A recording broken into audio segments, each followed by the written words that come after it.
Vimos al Señor ayudándonos a ser buenos hijos y hoy veremos al Señor ayudándonos a ser buenos hermanos. Muchos de nosotros tenemos la bendición de haber nacido en un hogar donde ya existía un hermano mayor, o algunos son los mayores y llegaron a tener hermanos después. Cualquiera sea tu caso, en la palabra nos dice que los hijos son una bendición, por lo que tener hermanos debe verse de la misma forma. La familia no es algo que elegimos nosotros. En mi caso, les cuento, tengo 5 hermanos, hoy ya grandes.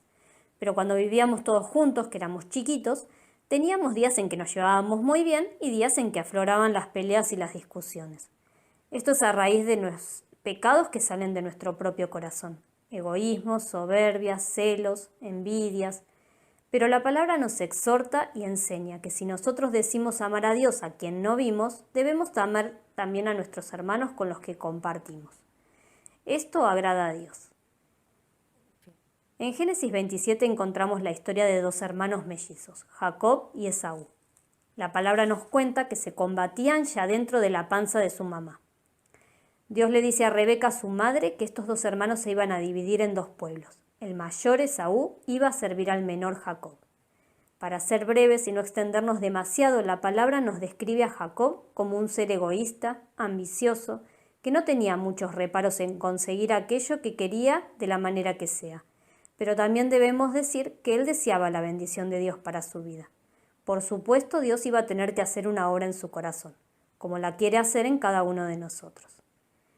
Por un suceso en la que Esaú vuelve de trabajar del campo, cansado y con hambre, nos relata la palabra que Jacob, astuto, aprovecha a venderle el plato de comida por la primogenitura, es decir, por los derechos que les correspondían a Esaú por haber nacido primero, que tenían que ver con la herencia. Esto ocasionó un distanciamiento entre los hermanos, los dividió. Jacob había ocasionado en su hermano un enojo tal que Esaú lo quería matar. Y Jacob se tuvo que escapar y vivir situaciones que iban a dejarle grandes enseñanzas. Como dijimos, Dios quería hacer una obra en su corazón, porque Jacob iba a ser del pueblo escogido de Dios. Pero para ello debía aprender que no servía su esfuerzo ni sus métodos. Era Dios a través de él el que iba a obrar cuando se rindiera a sus pies.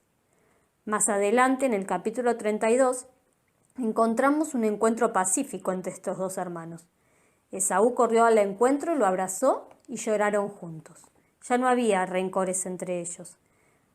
Aunque más adelante vemos que el pueblo que Esaú había formado, luego de muchas generaciones y con el correr de los años, aún seguían con enojo y recelo por este acontecimiento que había pasado, siendo uno de los enemigos del pueblo de Israel.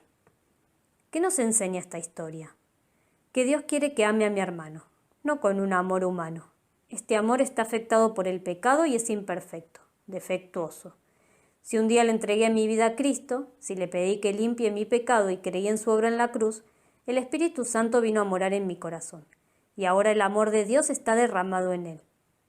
Ese amor que llevó a nuestro Señor Jesús a dar la vida por nosotros es el que quiere que manifestemos con nuestros hermanos. Un amor que es sufrido, que es benigno, que no tiene envidia, que no busca lo suyo, que no se irrita, y podríamos seguir la lista que encontramos en 1 Corintios 13. Es posible que manifestemos ese amor siendo hijos de Dios, para que viendo los demás puedan creer también en Cristo como su Salvador. Es difícil, porque a veces surgen peleas, enojos o situaciones que nos parecen injustas, pero no es imposible. El Señor Jesús nos ofrece su ayuda. Pedile su socorro, su auxilio. Él está dispuesto a ayudarte siempre. El Señor es mi ayudador, no temeré.